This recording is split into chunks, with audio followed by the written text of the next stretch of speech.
Yeah. uh-huh. Yeah. Shit. Grams leaders CC's, pounds. Close cash, close call, close encounter, close up, pounds of liters of grams, get your dosed up, cut this up, post up, and get dosed up. This for them voted like the movement, make the most of. Monday night at 8, I can't wait to set you straight. These opinions and debates, for them folk they can't relate. I got to elevate your mind through these signs of the time. Dishing out that medication for that deaf, dumb and blind. And I ain't hard to find, you can catch me in no trenches. I do the groundwork and I ain't waiting on no sense. I be touching on them topics politicians fail to mention. And I don't vote for nobody that ain't got good intentions. I'm relentless for my people and I'm here to make a change. I got that true serum hooked directly through your veins. Hey, this is for my people, tune in, catch it closer, closer, closer, a closer, grams of it, tune in, liters of it, closer, pounds of it. Pounds of it, yeah, grams of it, liters of pounds, get your dosed up, dosed up, dosed up, dosed up, dosed up, yeah. I'm Dose Lab. We back. We back? Yeah. We ain't really left, but you know, Right. we here again.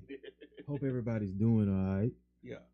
I'm doing pretty good. You know, actually had a good day, man. Oh, today? Yeah, you know, just really seeing what happens when you do your job the right way. Mm-hmm. And let's say outside entities come in and they kind of notice that and back you. Mm-hmm. And everything that you've been saying since you've been there, they agree with. And the changes are starting to be made because, you know, they put a little bird in the top dog's ear. Let's just say that, and you know, people started doing what they really were supposed to be doing. Okay, so all your hooping and hollering, well, not hooping and hollering, but observations, man, and assessments. Yes, because people be observing us. You know what I'm saying? And they definitely be assessing us and evaluating us. Right. So I mean, they should be evaluated as well. Right. And you know, I think that the people that's actually executing and on the tail end of it, doing everything, should definitely be heard. Definitely. That's the most important part. You getting the thing done. Right. But yeah, you know, that's just one thing I feel great about. But let me just gonna get on this weekend recap. Okay. And it's not necessarily a weekend recap. It is gonna tail into the whole week when I mentioned that I was gonna be portraying Everett. You know what I'm saying? That went down this week. And, Okay.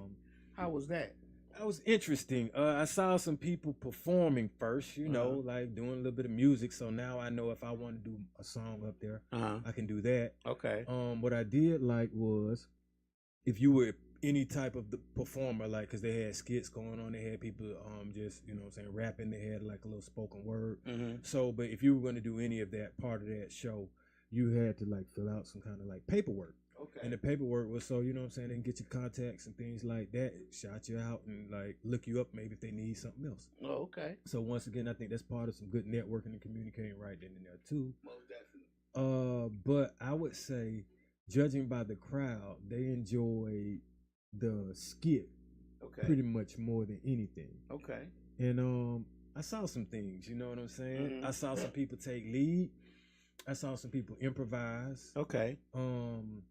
That's the most important thing to do if you're not as prepared or if you fall off script, basically. Okay. Forget something.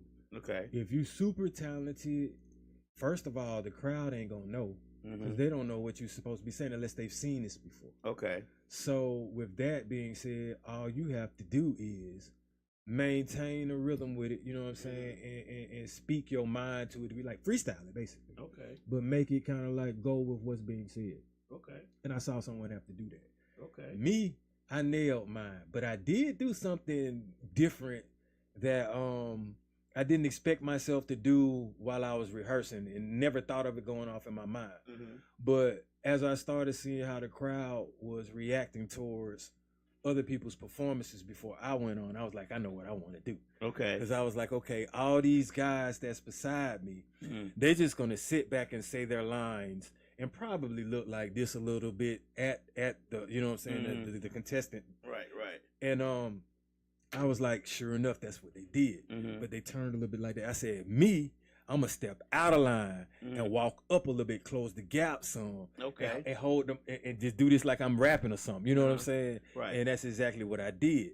Then I fell back in line. You know what I'm saying? That made you stand out a little bit more. Man, that made her. She looked at. I could tell in her eyes, like, oh, I ain't expect that. Okay. You know what I'm saying? Okay. But all right. I've been advised. You know what I'm saying? Sometimes like be you, but be unexpected. Sometimes like make it a creative character. Okay. So I take that advice. Yeah, most definitely. You always take advice good. Oh, I appreciate you that. take Appreciate advice that. well. Most people don't take advice that well, especially when they doing something they love to do. You try to give them advice about what they love to do. Oh yeah. They don't take advice well. But I gotta say, all the advice I done gave you about certain things about the podcast, you have taken well. So I gotta say, you take advice well, and you try to implement it as best you can. Yeah. It's always a learning process, and then I'm like this. You know what I'm saying? I like talking to my listeners. Like people are starting to give me feedback. Right. So I mean, that's what this is for. Right. Like I was telling you offline, not only about this podcast, but now at work, someone came up to me and they were like, "Man, I heard you be flipping tires." Right. I'm still doing that damn Super Bowl, you know what I'm saying? Right. Challenge. And I was like, "Oh, you heard? Well, you can see. Check this out."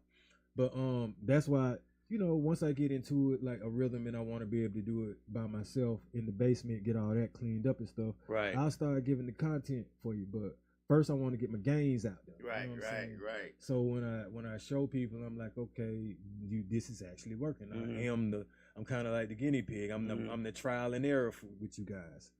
Okay. Well, I see you doing it. Oh yeah. I'm inspired by it. I got to get myself up and get going, but it's gonna happen. It's gonna happen sooner than later. Trust me. Well, like I said, it's easier now because I'm trying to look at this as a lifestyle. So if I miss a day, you know what I'm saying, I ain't gonna fret about it. I call that like a rehab day. You know what I'm saying? Or rest. You see what I'm saying? Yeah. And just go back in 2-3 days later or whatever. But you can't stop for months and then have to shock your body all over. That's the key right What's there. up, Miss Flowers? Since you tuning in. But oh yeah, a little bit more about the weekend recap or during the week. Like I got a chance now, although I told you the previous week that I was doing that skit with Justin Jackson. Well, this is the payout week. Okay. So, you know, I showed up and I saw my good friend Ray there and Justin there, and shout out to Nikki Sparks too. You know, and you know, they got the sign in right there, had everybody's envelopes and things like that. Oh, okay. But we ended up having to make some change, so I actually went with Ray. You know what I'm saying? Okay. And that's when we got to talking about what's coming up next. Right, you know? right. The next exactly next step in the process. And we already, you know what I'm saying, ahead of the curve. So eventually he actually want to be on this show, and so I'll let him know, you know what I'm saying, I try to schedule that, because you know what I'm saying, folks like him, you know, have to take care of other people while he's still doing his own thing. Right. So we schedule that, make that happen, and man, I'm telling you, that's gonna be a funny ass episode. Okay. Well, I can't wait till that happens. Yep. Speaking of that, like he's a good father too. So is Justin. You know what I'm saying? So are you, so am I. And you know, we had kids, but now mine is grown, but I still look out for the youth, which is what this topic is going to be about. Okay. Because as adults, as a responsible person, I actually care about, you know what I'm saying, where they're going, because that's our future. Right. I see some of the problems, like on my feed, I saw some students jump a teacher, you know, and sometimes you look in the comments and you see that parents be ready to get in with that, and they want some smoke with that. Right. And I'm like, man, first of all, where do we start like drawing the line? I'm looking at it like, as a parent, you dropped the ball. Right. Where do we draw the line on that? Yeah, because you're trying to educate, mm-hmm. and you don't have time to be disciplining, right, in a way where you really wouldn't even do your own child that way or defend yourself. Right. You know, and there's always two sides to a story. That's why I said we're dropping the ball as adults from time to time too. I guess my question would be, what side of the story justifies even striking a teacher? Like, I mean, we always gotta, you know what I'm saying? When it comes to the youth, we always gotta, you know, pull them back. I mean, what side of the story justifies them hitting the teacher or jumping the teacher? I don't think there's a side of the story that applies to that. Well, the topic today, Slick, is the youth and where they're going, right? Like, well, with that, but I mean, like, they're kind of our responsibility as well, and I mean, because they're our future. To be honest with you, we getting older. So who takes care of us when we get older? Somebody older, right? You see what I'm saying, or somebody younger, right? All right. So like, and I have a daughter, so who fortunately wasn't, I didn't have to go through all of what's going on now, even though her age demographic 21, she'll tell me at the party they get the pie, so I'm like, wow, I remember when we grew up, that was happening, but like, also we can't use it as an excuse, because at some point you have to either break the chain or it gets more severe. It's more amplified as the generations progress. Okay. So we're doing a little bit probably more than what our parents were doing. Like more risque or over the edge with it. Right. And I look at it like, hell, I used to be strapped. But the difference is I wasn't online banging it all day or something like that, or actively trying to use it. It was more like protection, and even then I was wrong. You see what I'm saying? And I got caught and had to pay consequences as a minor. And I say that because I drove past a juvenile detention center a week ago, and it looked like a maximum security prison, bro. Really? Man, razor blades and all this other stuff over. Yes, man. Yeah, this is yeah, bro. It looked like no hope behind that, man. Like juvenile detention like that. Yeah, bro. Well, you have to understand, if you 15, 16, 17, and you're using weapons, bro. Right. Hey, 13, 10, 11, 12, 14. You see what I'm saying? So yeah, you dangerous. Wow. And see, I get that's the research. Like when you live it, when you see it, and when you want to help or speak on it or do something about it, as opposed to just not knowing. And I mean, I don't fault somebody for either not being to the streets with it when it's with the youth, if you're older, because you grow out of that. But at some point, what I'm saying, it resonates with me because I'm cut from that cloth, and I don't condone it. And not only that, I don't hang and I don't agree with no man that doesn't try to take care of his child. And like, I got a problem with that. Okay. As you should, because yeah, I mean, we all should take care of our children the best way we know how and the best way we can. All this, it's not my child or whatever stuff just don't fly when you're a parent. You got to be a responsible person when you didn't mind sliding in it. Yeah. So you got to take care of what comes out of it. You get what I'm saying? Like, what comes out of it is a part of you. Right. I mean, that's you. That's your future. That, you know what I'm saying? That has your DNA. That's the next generation of you. Right. So I'm like, namesake, proof, man, all of that. Right. Like, it looks like you. It you know what I'm saying? Because you helped create that. Right. And that should be a blessing. Like, that's wonderful to me. Like, that's astounding. I don't think I can do anything else better in life as far as creating one, and then properly trying to raise. Okay, yeah.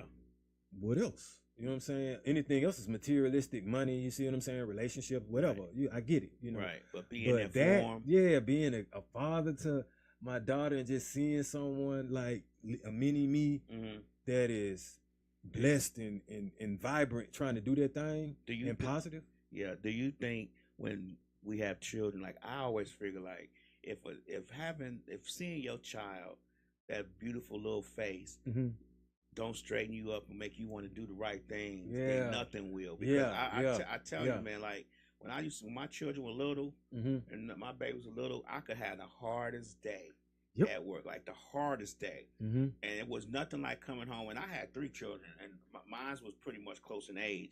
And it was nothing like coming home from like the worst day ever. And they just, daddy, you know, just climb all over you, be excited to see you. It always cheered me up. And I always knew my focus was why I was struggling that day, why I was doing what I was doing to try to make ends meet, why I was doing what I was doing, trying to get through school, was always for them. You get what I'm saying? They'd always motivated me to make it through the next day when I come home and see their faces. And I don't know why. I don't know if that can't help you be a better person. I don't know what can. I remember 2 and 3 in the morning, little cries at night, and then as soon as I go back there, it stops, and bright eyes just look at me with a little gummy bear smile, Right. And I'm like, damn, Right. like, look at this precious, you know what I'm saying? I'm picking her up like, okay, I already know what you need, Right. And you start crying for me too, so I'm like, yep, and exactly like what you said, no matter what kind of day you had, when you come home, it's daddy running and hanging around your leg, and I'm like, okay. Yeah. This is what it's about. You know what I'm saying? Right. It made me feel better. You know what I'm saying? Defuse me. And like now, what's funny is I get to talk to her in front of her grandparents. Like I was on the phone with her over the weekend. We talking for about an hour. And my mom is like, man, who is that? Because of how we just conversing. You know what I'm saying? Right. And I was like, that's your granddaughter. She just started laughing. She was like, oh, it is. Then they spoke for a second. But yeah. So, I mean, that made me happy, you know. Right. And actually, the youth make you youthful. Yeah. They keep you younger. They keep you younger. You gotta keep up with them. Yep. Especially if they live in your house and they live with you and you helping. I mean, you on the 24/7 raising cycle. You know what I'm saying? It does make you. But I know for a fact, to just dealing with it firsthand, it always makes you feel better. Now, when they get older, it may be a little different. But when them babies and they little and they counting on you for so many things, it's like, man, I don't know nothing better than this. I mean, that's what made me choose a career. Right. Because I was like, man, if this precious little thing needs something to eat, I gotta be able to. You gonna be fed. Like, man, what I look like? You know what I'm saying? You crying because you ain't got nothing to eat now. Like, what kind of daddy am I? Really though, you know what I'm saying? I'll go hungry before you. Most definitely. That, you know what I'm saying? But we finna go put something on this table for you, regardless. And you know what I'm saying? Hey, it's survival of the fit for me, but you, not coming out the womb, you shouldn't be struggling like that. That's true. That's true. So, I also was like, man, because you know me with my notes. I got like, learn from mistakes to prevent my child from doing the same. And I think that's what we got to understand when it comes to dealing with youth. You know, a lot of times, if we appear like we have no flaws or we're infallible to the youth, they're going to pick them out anyway, and then they'll do them even more. Be like, oh, look what you did, so now it's all right if I do it. You see what I'm saying? But if you come to them and you like, hey, man, you know, I've done that. I see why you're doing that. I can relate to that. This is why you should stop. If you don't stop, this is what's going to happen to you. So you think that a good explanation as to why the consequences of their actions or what they're doing at this particular moment, and you being a person who's gone through it, they may take to what you're saying better, because they say you can't tell me how to get out of struggle if you never struggled. So here's the thing. All right, and that's a complicated question. I like that. Sometimes you almost have to tell them how to be better at what they're doing first. Okay. Then not do, like, all right, so it's hard to break, let's say it's hard to break a person out of hustling on the corner. Right.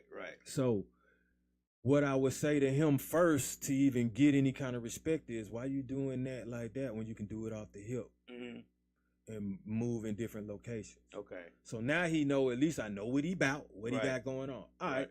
So with that being said, later on I could be like, bro, I'm already calling you out. I know what you're doing. You obvious. You see what I'm saying? Why don't you come on over here? Instead of doing that, hell, I put you put you in the script, get you paid for a second. Let's try to get you a job in the meantime or something like that. Right. And if that ain't enthusiastic to him, if he just got the hustle, then sometimes a bad apple is gone, bro.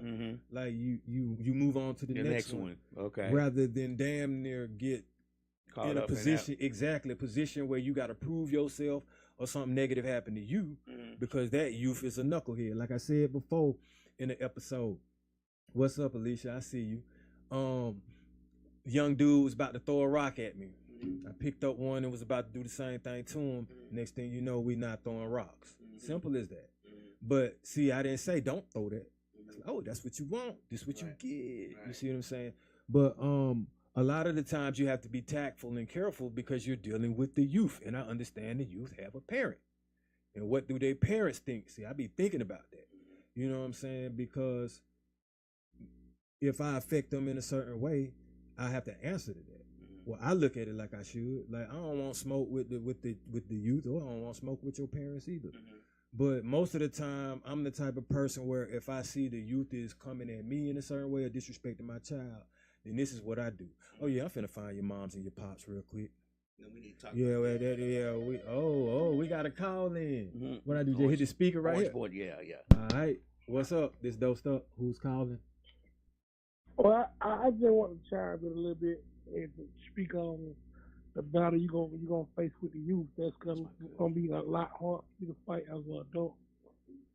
Okay. The battle you're gonna face with the youth that's gonna be hard for us to challenge as an adult is the outside influence.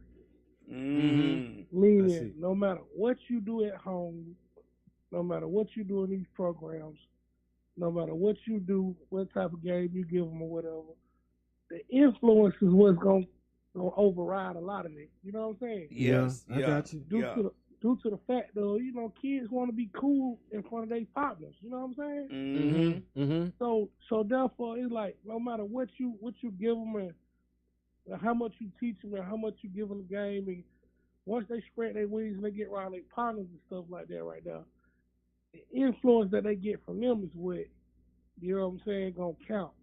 Yeah. So basically what I'm not to cut you off, but basically what we have to do is find a way to plan an attack. Hey, you be you, my nigga, no matter where you go, who you around. You know what I'm saying? You gotta breed leaders. You know what I'm saying? Somebody who ain't afraid to, hey, partner, you know what I'm saying? Even though y'all on it, I ain't on it. You know what I'm saying? Yeah. So that's the way that you gotta attack that, because like I say, a lot of times, you know, we do 110% at home what's right for the kids or whatever, due to the fact that we done been there before. You know what I'm saying? It ain't nothing new under the sun. You know what I'm saying? It's all the same thing. So a lot of times when you tell kids, I done done that, I did that, man, you ain't did what I done did, man. We done did worse. Yeah. We done been there. You know what I'm saying? They don't believe you, though, because they're like, man, y'all can't do what we done did. But then when they get older, they start seeing the kids doing the same thing. That's when they get it. You know what I'm saying? Yeah. But not to hold up, you know what I'm saying, not take up too much time, whatever, but you got to breed leaders into them. You know what I'm saying? You got to show them that it's okay to be different than the crew. You ain't got to be what your crew is. You know what I'm saying? Yeah. Most definitely. Stand out. Yeah, and that's the way you're going to get through to them, because, you know, we can't see when they be with their partners. We can't see when they, you know what I'm saying?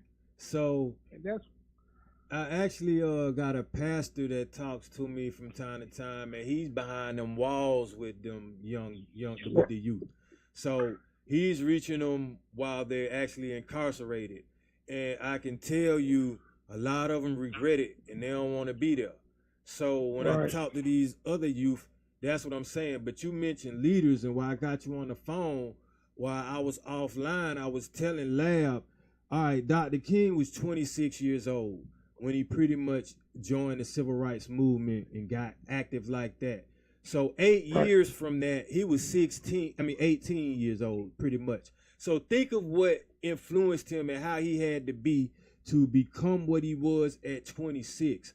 So that was a particular time when a lot of people wanted to be like that. A lot of people were influenced like that. He wasn't the only one young. He had people he went to school with the same age range. So, you know what I'm saying? It's not necessarily hopeless to breed and produce leaders again. It's just that the attention has to be given to us and people got to stop falling for the narratives in the media.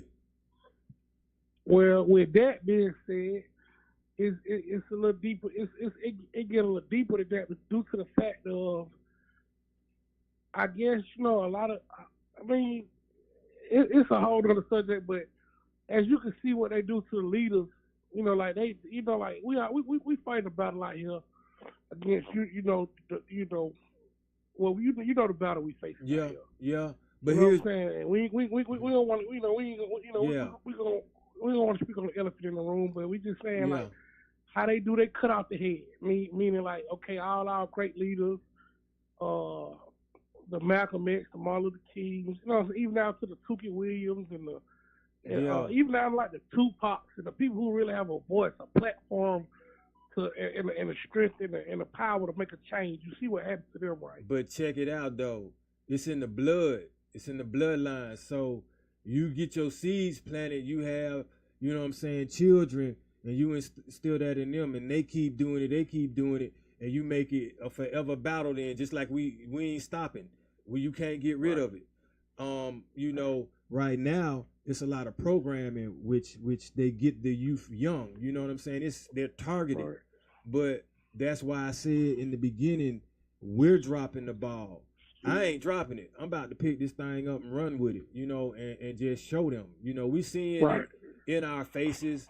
As far as most of the time you'll see what they do is online with showing how they crash out, and you don't really see many people speaking on it. But all you have to do is make that become trending. Just keep talking about it, like each one teach one, pass it on. Like how you talking about it. This the first time I really got a call in, you know what I'm saying?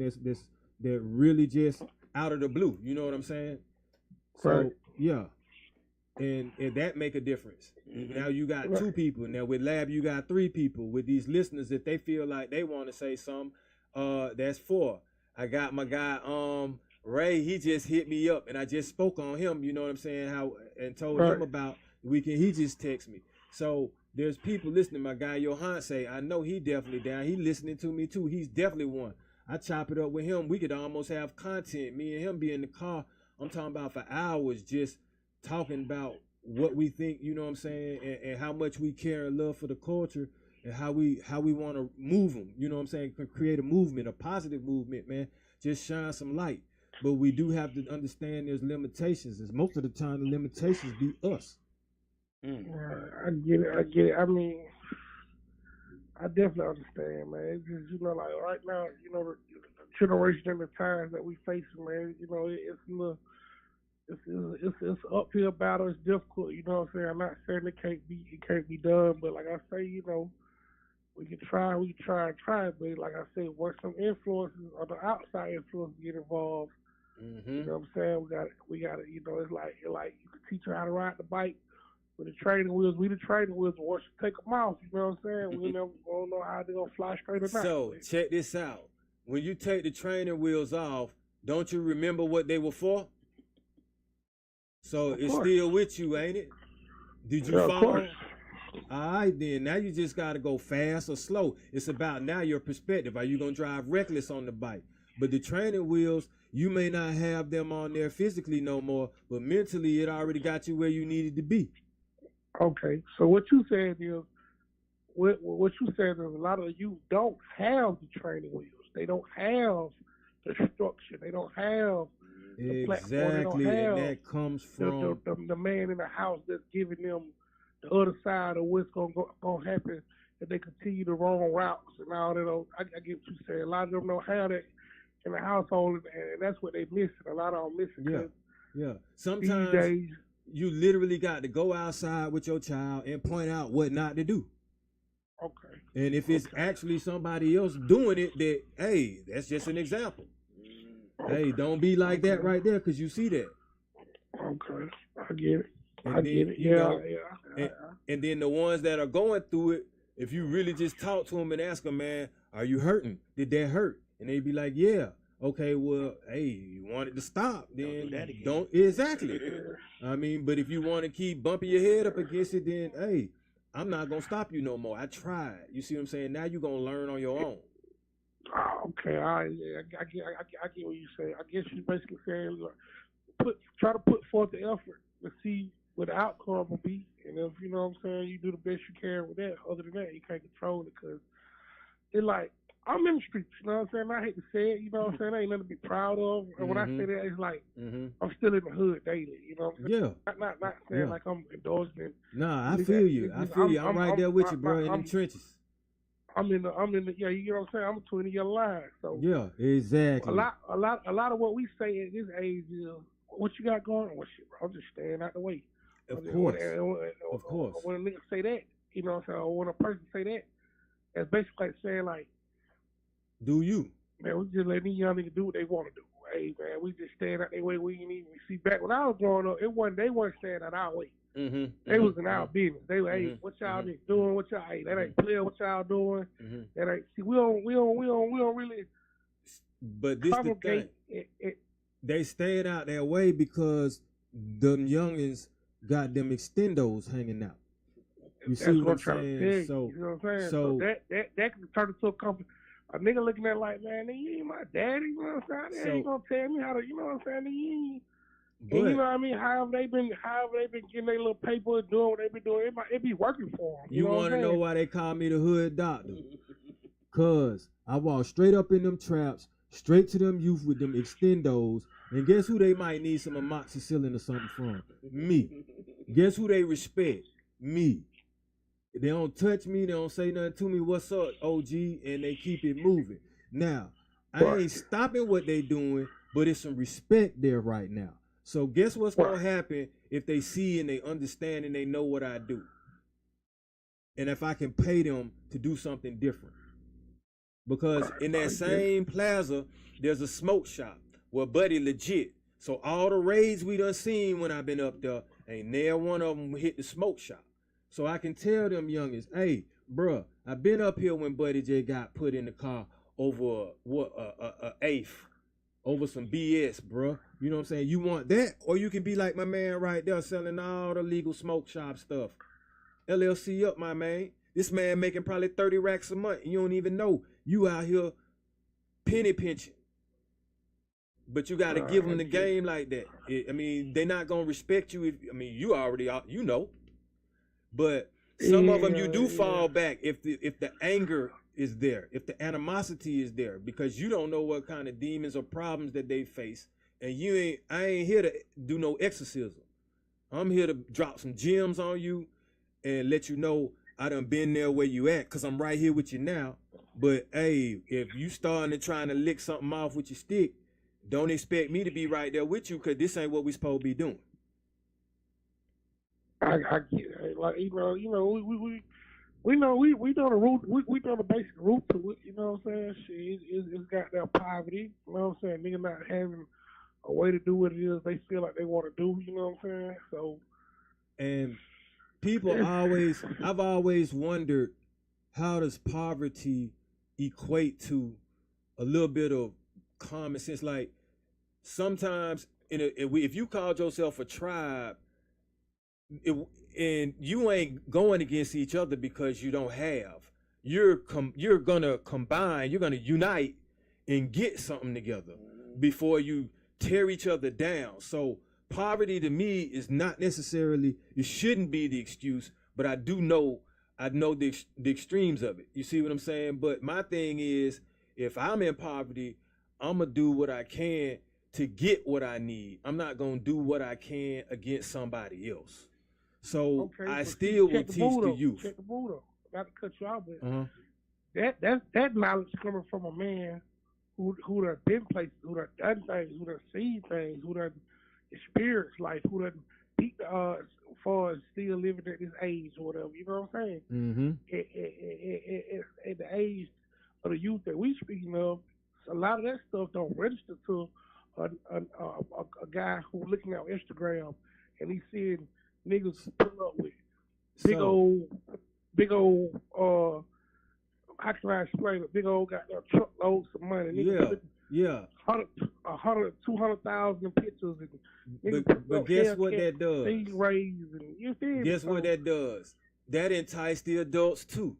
So see, this is all exactly. psychological. So but it's age, how you psychological. like, And once you understand that my mind is more developed than a teenager's mind because they still got to grow. You see what I'm saying? Right. Then you understand the dynamic of, but I could tell them that. Like, hey, bro, like the reason why you acting like that is because you're not my age. Like, you don't make it a myth. You let them know. Yeah, that's why your brain, you know, that's why you going through puberty. That's why you feeling like that. Like, I've been there, done that. That's why I know how to sustain. I know how to control myself. You don't. But see, the media is going to feed off of that underdeveloped mind and steer it where they want it to go. Either through teaching, through whatever, however they want to do it, through programming. Like, that's why some of the youth now look at it like being kind of like naked and wearing skimpy or promiscuous things, like in environments that is not necessarily appropriate. If you doing art or something like that, I get it. If you on stage and that's what you want to do, I get it. But you have to understand that the youth are watching you. But going to church like that or something like that, or going to school like that, or going to work where you're supposed to be professional, and having the youth, you see what I'm saying, see that, and making them want to go to school like that, that ain't appropriate. But hey, you know, that's what the media focuses on. But the media ain't in your, it's like, you got to look at it like my household or the way I want to raise my child. You can include the media as what not to do as well. There's plenty of examples of, that's why you shouldn't do that. Instant karma, they got it if you're looking for it. But it's just what they decide to choose. If I'm holding you up, you know what I'm saying, you free to go ahead and handle your business. But you know, the conversation gonna keep going. I get it. Like, it's like, that's one of those conversations where it boiled down to, like, you know what I'm saying? Sometimes, like, and I'm 100% with, you know, a positive mind, a positive, you know what I'm saying, positive thinking. It's just, like, you know what I'm saying, when we face scenarios, and sometimes, man, they talk to their face turn purple, man, but it kind of, you know what I'm saying, easy for us to get in there and try to get them the right knowledge and the right, you know what I'm saying, but then you got this guy right here, this, you know what I'm saying, he's, hey, man, I can teach you how to scam, you know what I'm saying, I can teach you how to get down, make you a 20, 30 ball in a week, and this, and you know what I'm saying, who you think they gonna listen to more? So this how I look at it. First of all, I don't got to do a lot of talking. I can pull up and you walking. That says enough. So you might want to know what I'm doing. Like, the way I look, a lot of people ask me what I do. And then they think they can do it. And if they can, hey, good. But see, the thing is you trying to relate to me now. So with that being said, some kind of way I can influence your mind. If you asking me questions like what I do for a living, you looking at me, you giving me the respect, the OG respect, you moving out of my way when I come through. You know what I'm saying? You know who I am. You speak. Okay, the work already done. Now it's like it's on each child at some point is going to make a decision. But it's like, but you said as far as like talking, I'm living it. So at some point, if I say something that they want to start following and doing, like when I get to the point where I have as much power as I want, then I know I can really make some changes, because I could just literally say, hey, bro, if you don't want to be on this corner, I've seen you a couple of times. I know what you got going on. You want to do something different, I can get you there. And if they take that, that's another person, you know what I'm saying, that's out of that. And then I'm like, hey, man, convince your homeboys that this ain't the route. Like, I'm quite sure running from the cops all day, every day, after a while, you get tired of that. I know you do. Well, hey, if that's what they want, then, like I said, you move on. Yeah, give them that. Yeah. Because I'm trying to give them what they want. You want your freedom and your peace of mind, and you want it the right way. I'm a geek. That's what we helping you work towards. You want them streets, you want the drama, you want to hear all that, and you want to have to bail out all the time. Hey, you can get that. You can get that by me falling back and letting you have that. But just don't call me when you need to be bailed out, because I could have kept you from being there. I had a song bailed out and I'm back on the streets. You see what I'm saying? I already know. Been there, done that. I get it. I get it. I get your approach. I guess you basically said, I know basically telling me, you know what I'm saying? Say the ones that want to be saved. And other than that, you can't control what you can't control, which is correct. That's the approach to take. But now some things that we can do, like, okay, when people always say media, all right, we can create a program at least. You see what I'm saying? Certain curriculums, after school programs, like if parents really care, like I just saw on the news they had like a new PTSA or something similar to that. But yeah, like when the parents start getting involved and the kids are actually showing up, or we have programs where we can get some of these people that they like, or musicians that don't necessarily have the criteria of this drill, then that's going to be influential, or that can be. Because I look at it like, if you look at the music right about now, they snuffing older people till this, 50 years of hip hop started coming out. Now you got some trying to come back and do their thing, man, if you really into just rap music and lyrics. But if you mainstreaming, it's considered why that old man still rapping and stuff like that. But the thing is there's different subject matter and content, different skill involved, different level of thought involved from a more maturity. Exactly. Yeah. But now look at it like this. How does the more mature person look if you letting the young shit lead you down the hole? So, and you see what media always influence. It don't influence the unshakable, because that ain't what we own. You see what I'm saying? But it still will influence those that want to be young because they see what the youth are doing. Okay, when you say media, let's just go ahead and put this out there. The media is going to advertise is what the media is going to do. So the people who run the media or whatever, they're gonna put out the stuff that advertises their brands and their way of living. So a lot of a lot of the stuff that they out here selling and they want people to buy, that's what they're gonna advertise. Yeah. You know what I'm saying? So that's why the media is so good at promoting the foolishness, the stuff that, because these are the things that they are supposed to keep them. Mm-hmm. You know what I'm saying? Even down to law enforcement.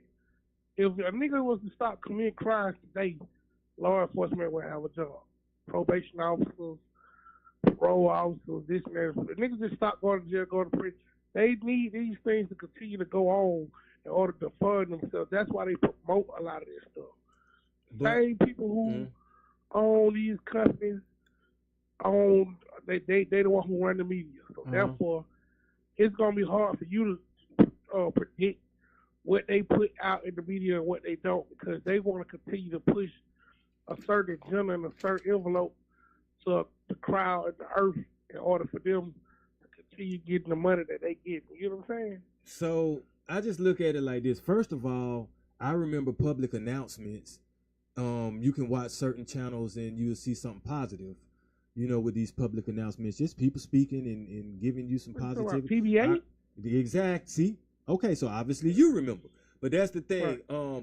Who's to stop me or you or anybody from just making public announcements all the time? It's with your media that you got. You can get on there. Right. I know some people myself, some of them on my own line, that just pop up and make a positive message and post something.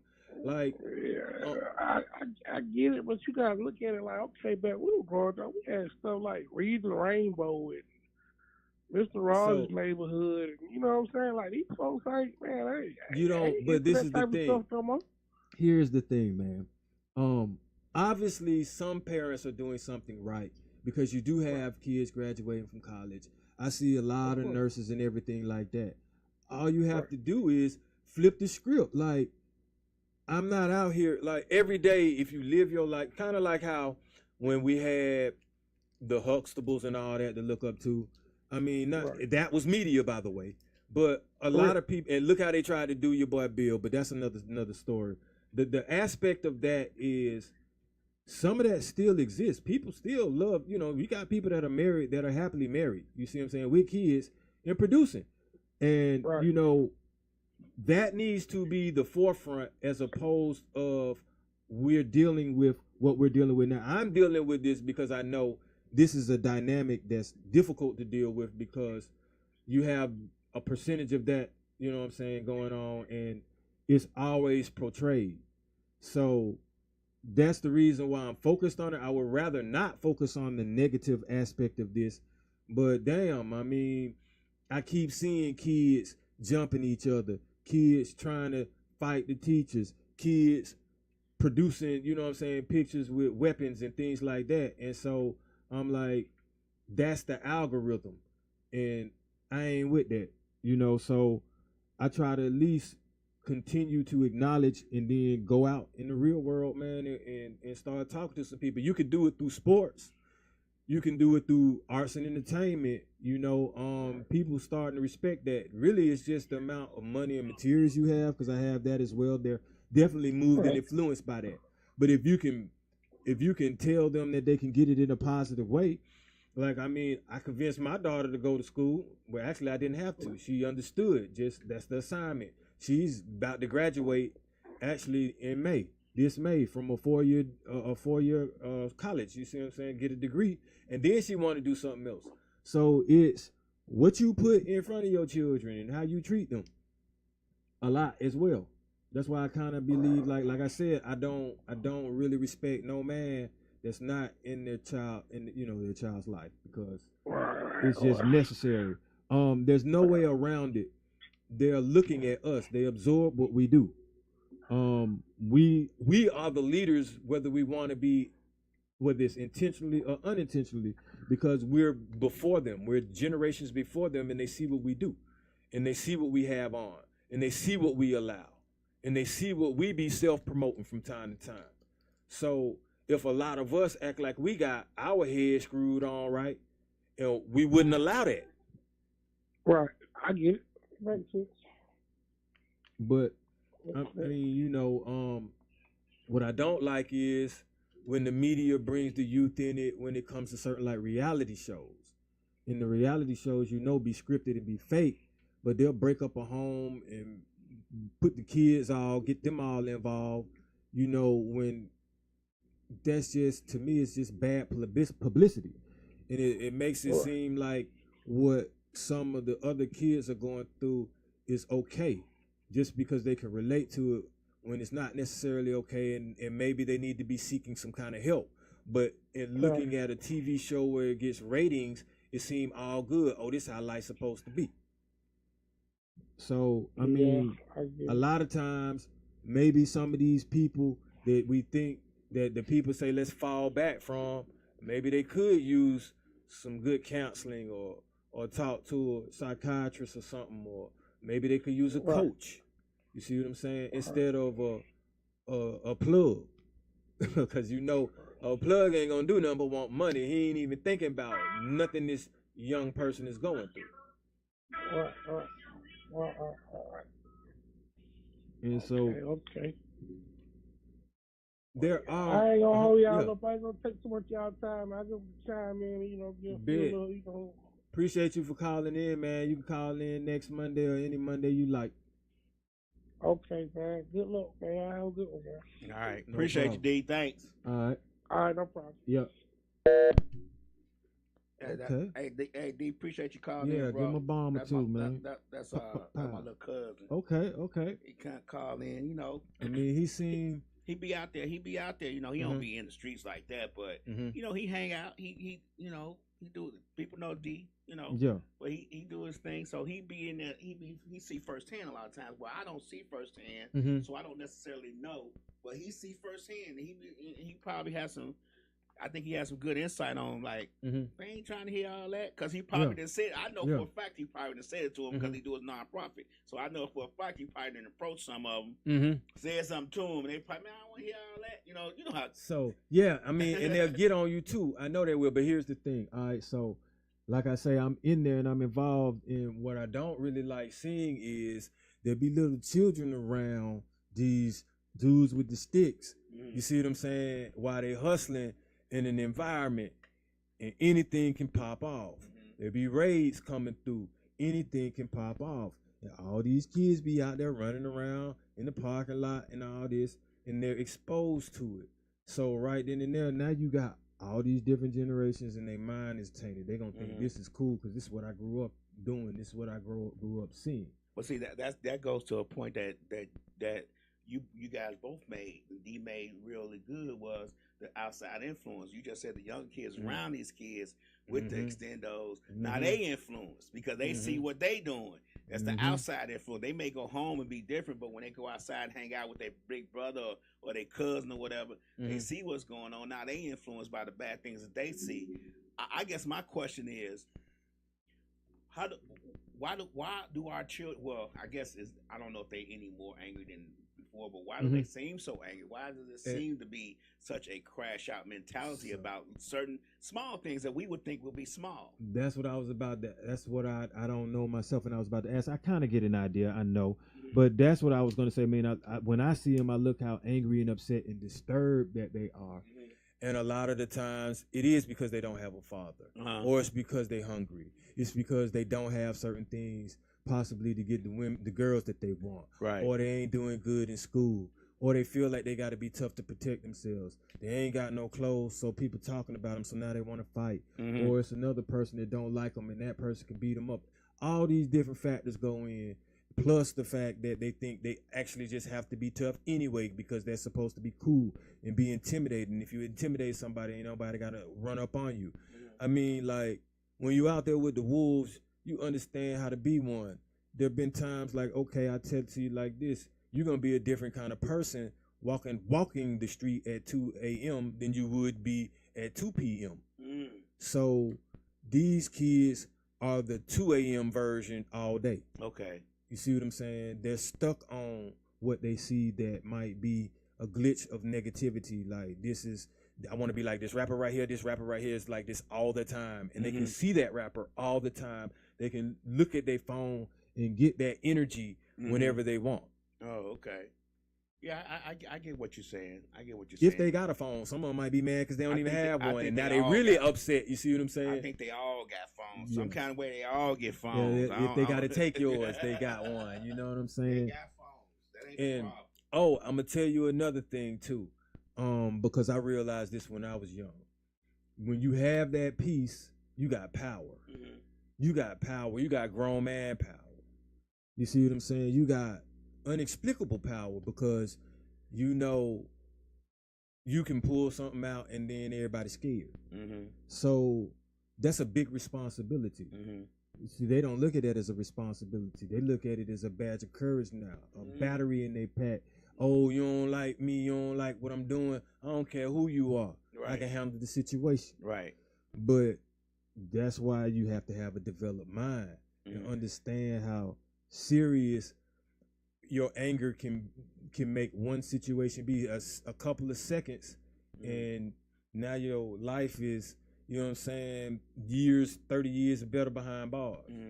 Or you're in the youth detention center to be processed into another prison afterwards. Yeah, because you got to do the youth here, and then you got to go to regular grown prison after that because you're not getting free. Yeah, you're exactly. just transferring. Yeah, you did has been so bad that, you know, I guess even though I grew up on the west side of Chicago, and it was I don't know if it was, I can't say it was rough, but it was where I lived.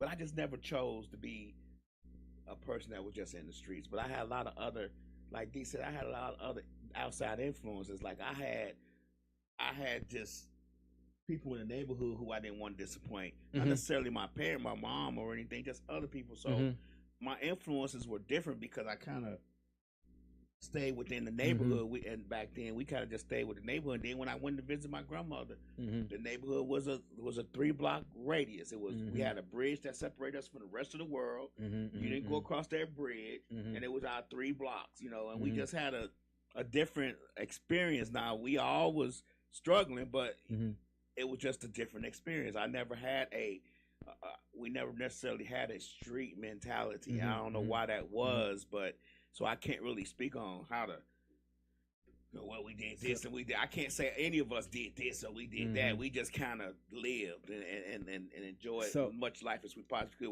with the limited resources that we had. What do you think would happen? Let's say if this generation had a Dr. King, a Malcolm, a Huey, a H-Rap, a Stokely. You know what I'm saying? Angela Davis's. Would they like, still? Would they? What if they had all of that at one time, just like that? With their same mindset. Yeah, like if they had all that at the same time with their same mindset that they have now and the same technology they have now, I think we'd be badass. I was about to say it would be a different. We be talking about a different story then. Yeah, so it would be off the chain then because you got to remember during those times, you know, coming out of slavery and civil rights movement, Dr. King, Malcolm X, a lot more. And I'm not saying bad for bad or worse because you know you have to remember that back then when black folks was coming up, they could get lynched or whatever, just looking at somebody or white folks wrong. So we got to remember that when we talk about these things. Exactly. Because they was a little bit more docile. These kids today, with that kind of direction of Martin Luther King, Malcolm X, Huey, and all that, it would be a different beast. And I mean, it would be a beast. Yeah. And so my thing is, why can't that happen?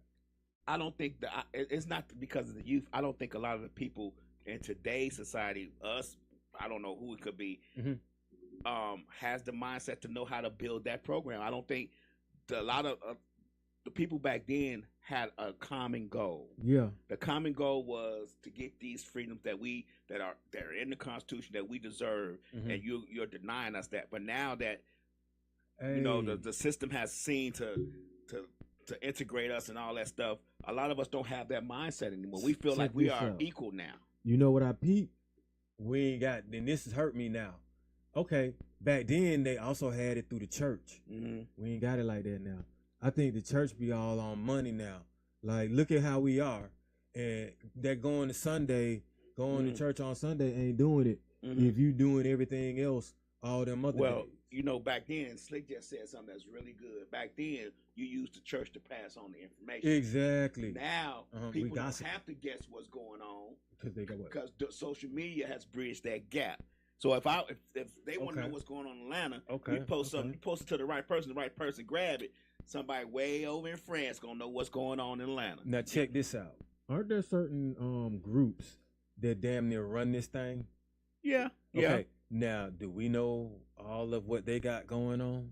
No, we don't. Oh, okay. So, you know, but we could be just as elusive and still get shit done.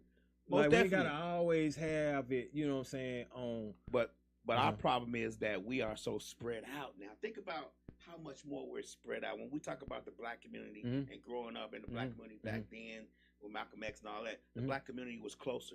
We were all tight because for one, where you could live, us to those neighborhoods. They didn't want us in their neighborhoods, so we were closer. They saw that might have been a problem because we were building Black Wall Street. You know what I'm saying? We were building Rosewood and all them kind of things. They said, "Oh no, we can't have them doing this. Let's go ahead and integrate them and spread them out, and they all won't have the same mindset." You get what I'm saying? Yeah. Because if we all in the same neighborhood. If I lived on your block with you, and we lived together on our block, we might be arguing with each other, but ain't nobody gonna come on our block and tell us nothing. You get what I'm saying? Because we're gonna protect our block. That's why we might need to start buying land in and do that. Like, you know, build our own on that land and have whoever you want. Maybe you can have a compound or whatever, but most of the time, like you say, it ain't gonna happen. Well, a lot of us don't be on the same page. I think, unfortunately for us now, with the integration and people making so much money and doing this and that, a lot of people don't feel that those things are necessary or are needed, to be honest with you, because they're blinded by the success. They're blinded by the perceived ability to move freely. But now here's the funny thing. Okay, so when we were like, they won't necessarily combine because we're a little bit spread out. Well, the youth be ganged up, and they gang up against each other. But imagine if all these gangs and these that go against each other, if they all like united together for a particular cause, be like, look, man, we tired, we struggling. Why don't we click up and get businesses together? That'll be infiltrated by something to break that up. We had the issue in Chicago. You know, I'm from Chicago. It's a big gang city. Oh yeah. At one time, they had a truce. They had nothing was happening. Nothing was moving. Nothing was going on. They got together. They did their thing. And the problem was the police was like, Oh, so they they did something to break that up because I don't know what I can't speak on exactly what happened, but it was so quiet. Things was still money was still being made, but it was made so quietly, under the cover. There was nothing. You know what I'm saying? It's like, well, you know, it was like how you see tumbleweeds. Man, yeah. Tumbleweeds was going down the street because there was no violence actions really going on back then. So that had to be broken up. Let me tell you something. Like they said, policing, prison, government, all that is big business. And if we all stop doing that, they gonna try to figure. If they start with the crime rate dipped when the black community, they got to figure out how to break that up. Well, I mean, of course they will. But my thing is still that's why these negative worth trying it. That's why these negative images on these stupid boxes are pushed to us more. Like you said, how come you can't get the nice poem for somebody to be motivational day? Why you got to get the guy with the extendo with the money pile on the bed? You know what I'm saying? To money to his ear, or the girl twerking. Why can't we get the more positive image pushed forward to the children? Because that's not big business. Well, the irony in all of this is the adults pretty much write the curriculum and the material for the youth as far as school or education. And when you're talking about cartoons and stuff, it's adults writing these scripts and all this. But how many of them are us? Good question. Who knows? Exactly. But it's still programming. You know what I'm saying? Right. So, I mean, they watch it, absorb it. Some of them mimic it. You know, and it's subliminally in their minds. So, it's already, like I said, starting from an underdeveloped mind till when by the time they start getting 12, 13, 14. Now it's like they say, jump off the porch. Right. You know, I mean, you got to get them young. Think about us. We still remember Schoolhouse Rock and Ring the Rainbow and all that stuff, which were positive things. And look how old we are. We're in our 40s, 50s. I'm in my 50s. So think about grabbing them younger, pushing this negative stuff, how much they're going to remember that as they get older. We remember this stuff now. We talking about 20, 30 years ago. But it's also causing them, the youth, to have adult-type issues, though. But because it's like they accelerating. You see what I'm saying? What they doing? Did we have it? I don't know if it's. I guess my problem is we may have had it, but not as abundant. Like not like it was. You know, promoted. Okay, it wasn't in your face. Let's put it that way. Like a lot of us. Okay, I can say this. I never came from a group like none of the folks that I used to do dirt with wanted to go to jail. Right. I literally see some of these folks want to, like, I'm serious, like they want that as a part of their resume. Like, I gotta go. Let me do something that, you know. Now that ain't that's something new. I don't know, like promoting that or I don't mean all these different substances, bruh.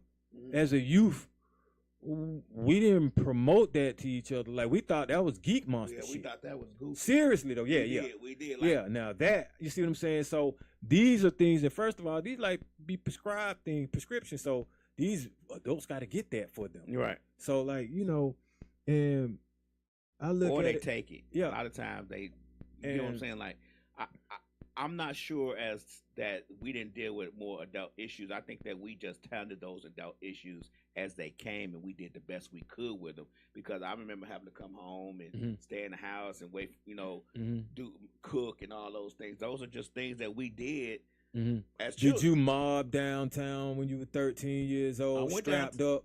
No, and get into it? Like I said, I told you, that wasn't something that we did, but we did all get together and go downtown. Yeah, but was your intent to harm someone? No. We just trying to have a good time. See, Slick said social media makes jail look fun. Yeah. Think about that. Doable. Everybody be running around with the ramen noodles and look at what I got. I got these packs of this.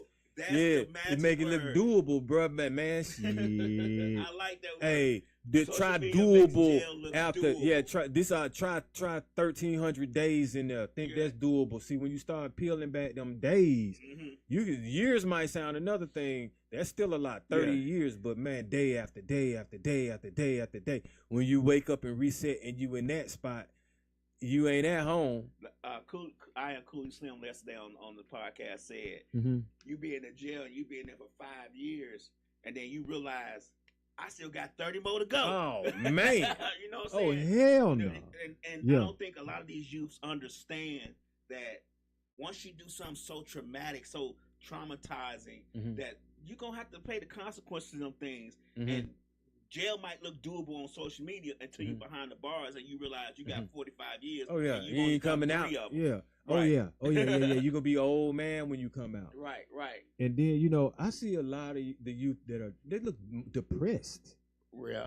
And like I talked to my daughter about that, depression and things like that, because I tell her, man, everybody loves you. You have no because depression, everybody is depressed at some point. You just don't want to let that be an everyday thing, and then it becomes to the point where you may have to have some type of medication for it or assessment for it, therapy for it, shall I say. But so first of all, I'll tell her, if you're upset, that's cool, but the upset, but if it changes your mood all the time and it keeps you from progressing and it makes life become an obstacle, then let's talk about it. But a lot of the times, I guess parents may overlook and see their problems that the kids are having and not looking at it as a depressed kid or a kid that may be stressed or something may have happened to them, and they just let it go like, oh, they like that. They like their daddy. That's why he ain't never around. Sometimes though, I want to say, sometimes when the parents are depressed, they may not notice the depression, because you got to realize that if I'm a parent and I'm struggling to make ends meet, and I know I got these children to take care of, and I know they got to eat, and I can't figure out what we gonna eat today, I'm depressed too.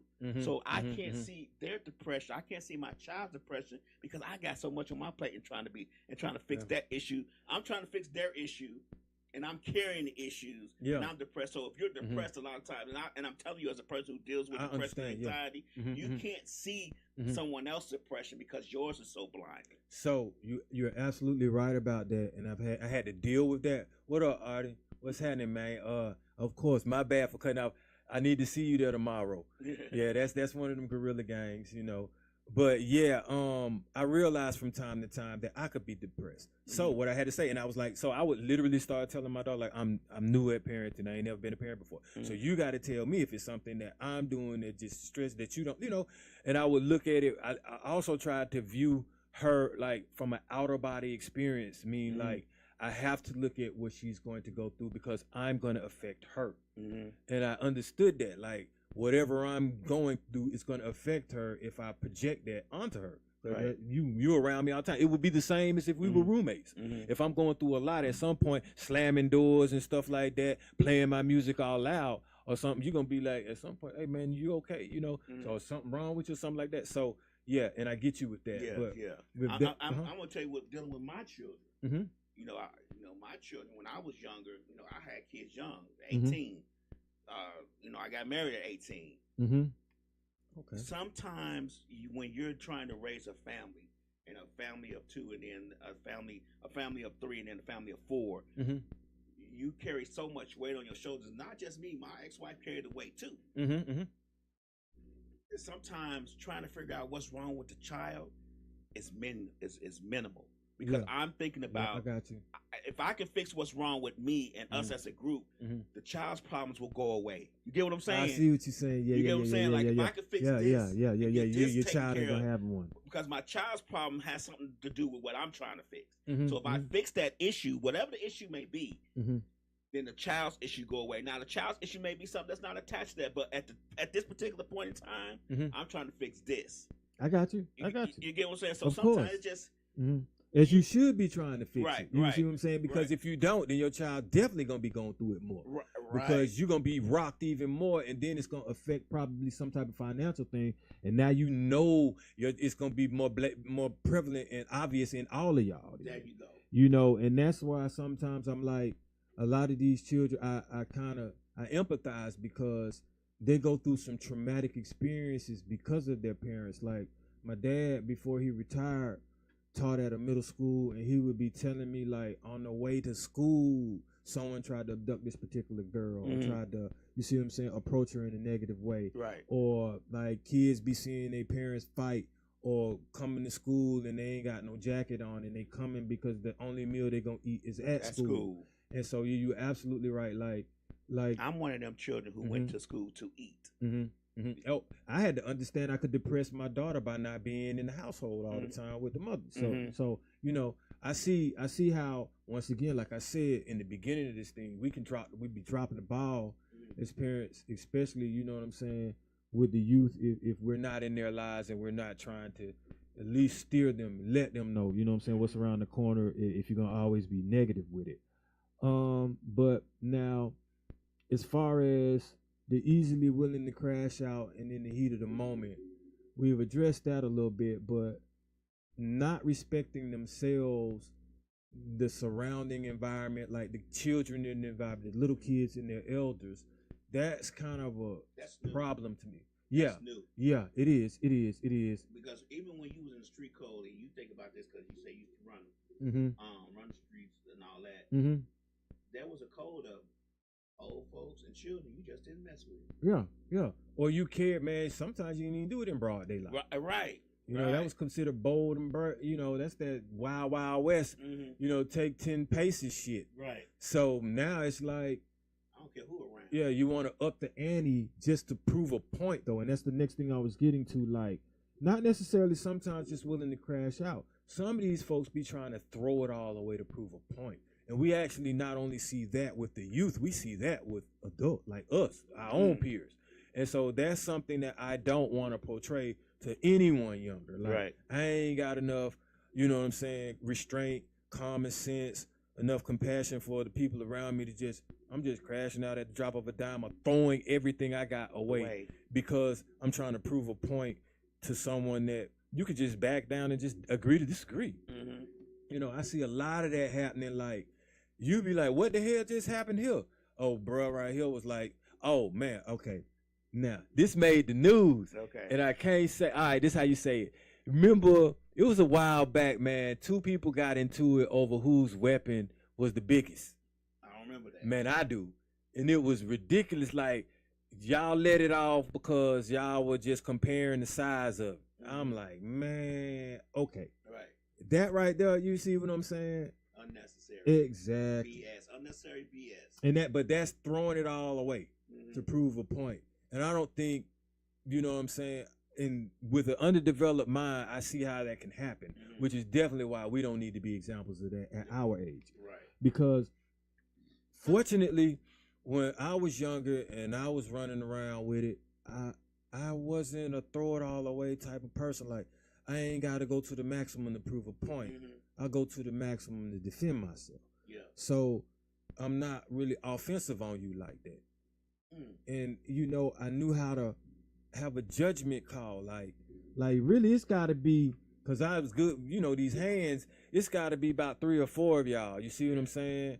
But you got to have common sense. Yeah. The problem that I'm finding now is common sense seems to be null and void. Like, thinking about it before you do it, it's not even, you know what I'm saying? It's not even happening. And people don't even think about things before they do it and realize nowadays, before you do anything, you got to realize that there may be a camera around. So they don't even stop to think about that part. Hey, you're right. And that's okay. I want to say this, and then I'm gonna give my partner a shout out. 2 people a shout out that I'm looking at me right now though. But the youth got more exposure now to this negative stuff and less discipline. And with that, I want to shout out to Johanse. That's definitely a good father. Like I say, I don't rock with nobody that don't raise their kids. And Artie, he's a good one too. You know what I'm saying? And his son is a young man. He ain't no YN. You see what I'm saying? Right. And his son be in there working out with us, man. I see he got goals, dreams, and ambitions. You know what I'm saying? Pretty cool cat. You see what I'm saying? Get his work and all that other good stuff. And he's an older brother. So, you know what I'm saying? His sisters and siblings can look up to him. Right. So it's just good to see that, like I say, everybody ain't on that beat and on that bullshit. And Artie cool. He ain't no lame man nigga. You know what I'm saying? That's my dog right there. You see what I'm saying? Right. You know, but he actually looks up to me. From, you know what I'm saying? He'll take advice from me, but I'll take advice from him. Right. He's younger than me. You see what I'm saying? But he understand, like, having somebody like me, an OG around in his corner, we gonna make some sensible decisions, you see. And I'm like, hey, bro, like, you impressing me, you know what I'm saying?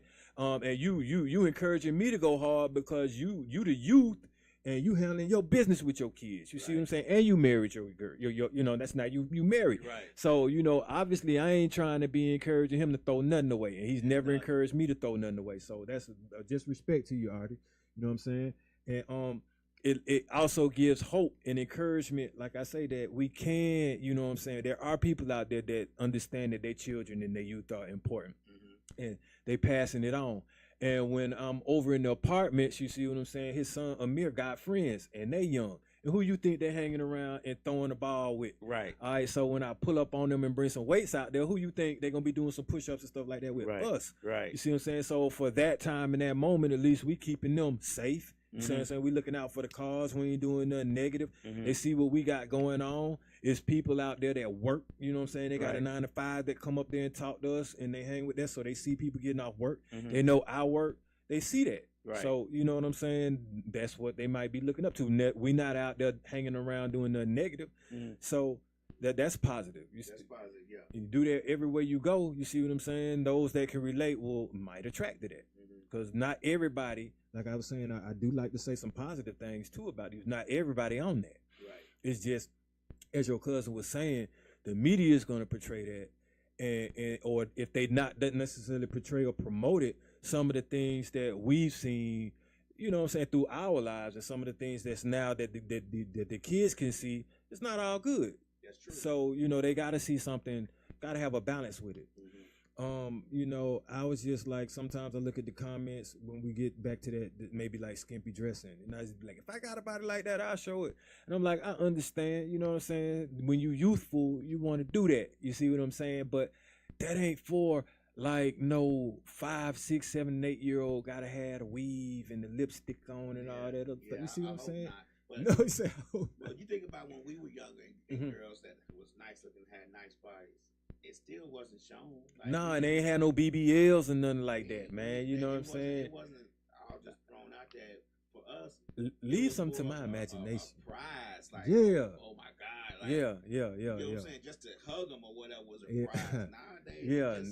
It's just out there, so sexualized, so violent. And we gotta. It's bait. Yeah, we gotta figure out a way. Because sex sells, and that could be another topic I could talk about, man. You know, been selling, man, since I don't know how long. Right. It's since the beginning of time, bro. I always say, I'll be like, why these women speak? And she be like, well, sex sells. I be like, yeah, but it's so does violence, unfortunately. Violence and then we don't need that, you know what I'm saying, promoted to the youth. Right. And even with these games, that's another thing, bro. Them Call of Duty games, man, they are so influential to the gamers that do these things. And a lot of the lingo, bro, that drill rappers use from the game. Hey, man, I'm just saying, you know, and it's getting to the point what they be calling them hats.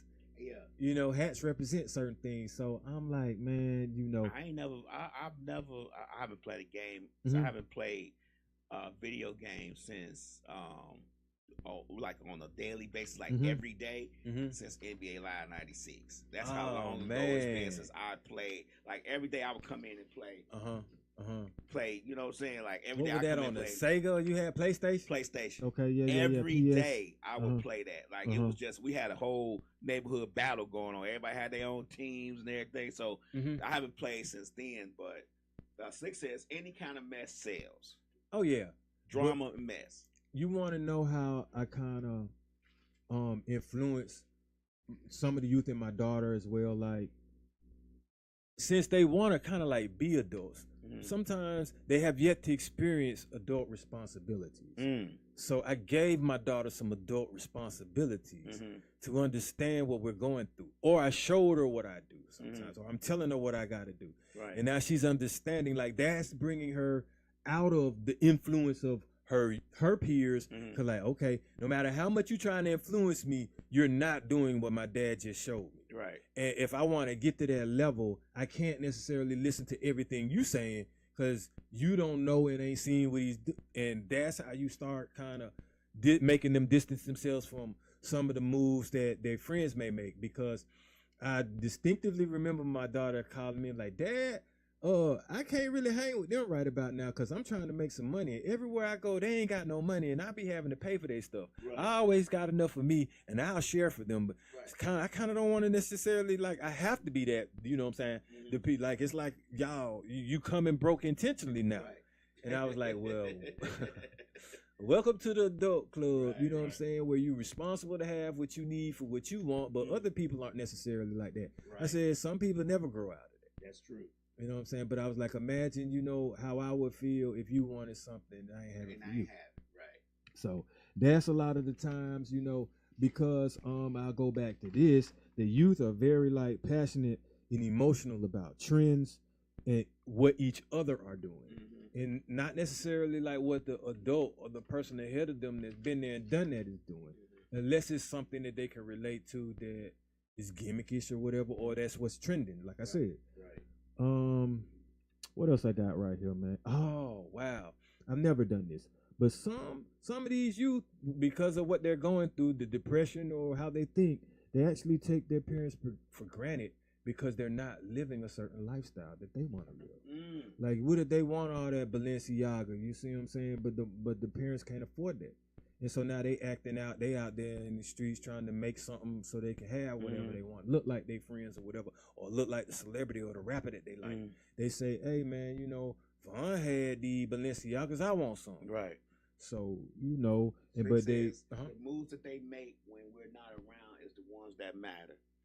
Exactly. Yeah. But remember the training wheel we just talked about? Yeah. So that's what you hope they remember. Yeah, I never really wanted to just admit to myself that I'm not with my daughter 24/7. Mm-hmm. Physically now. Right. But mentally I've got some lessons that she, damn, I see me. I see she moving better than me in certain areas. You will hope that's the case. Yeah, so as far as for this one, not your child, but I would say that about my children when I was coming up. I can't be with them 24/7. I hope they take the lessons that I instilled in them, to move better. Yeah. You know what I'm saying? Yeah.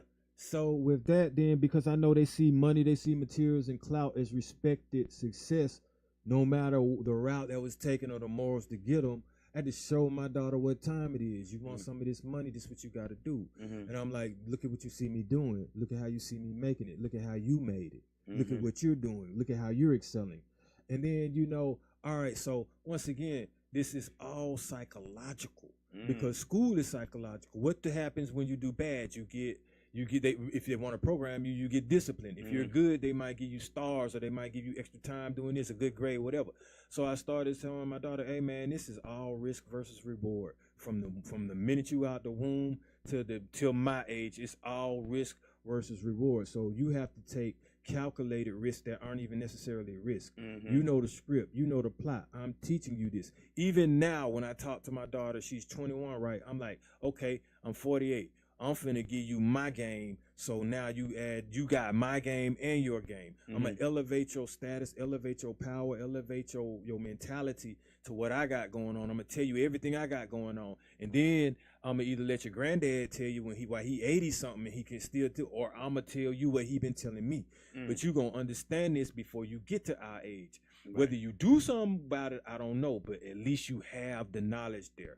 It's there for you to activate it when you want to activate it. If you don't tell these youth anything, teach these youth anything, show them anything, if you back off and let them handle it like whatever, then they don't even have that to deal with. Then now you ain't gonna be with them the 24/7 because you ain't even with them now. Right.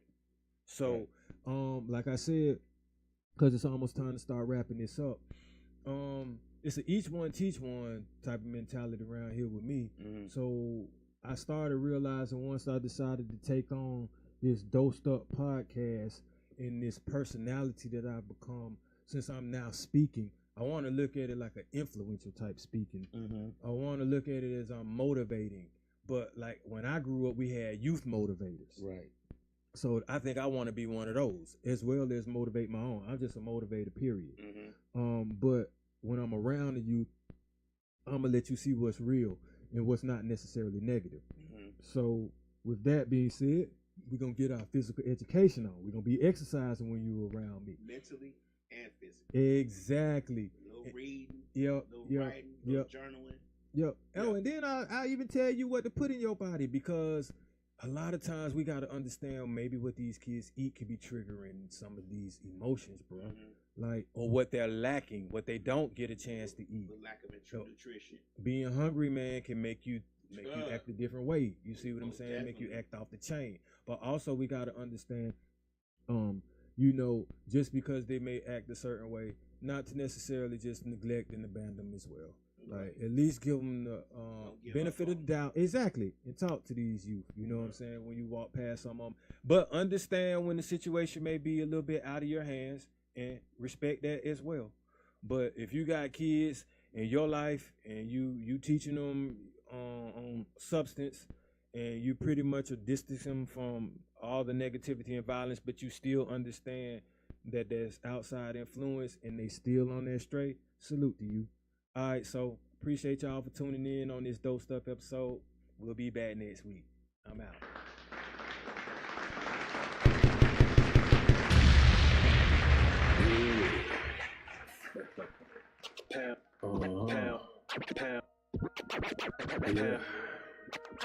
Pounds of it. Grams. Pounds of it. CC. Pounds of it. Pounds of Close cash, close call, close encounter, close up, pounds of liters of grams, get dosed up, pounds of host up, pounds get dosed up, pounds for him voted like the moving post up, pound night at 8, I can't wait to set you straight, he's a pounds in debate, for them voted can't replace, I got that pound, elevate your mind, pound, signs at a time, this pound, that medication for that death, that pound, hard to find, I'm kissing you no trenches, I do groundwork and I ain't waiting on no sense, I be touching on them topics, politicians fail to mention, and I don't vote for nobody that ain't got good intentions. I'm related for my people, and I'm here to make a change. I got that true serum hooked directly through your vein. Hey, listen for my people, tune in, catch it closer, closer, grams. Leaders, close, pounds, grams, leaders, pounds, dose, get dosed up.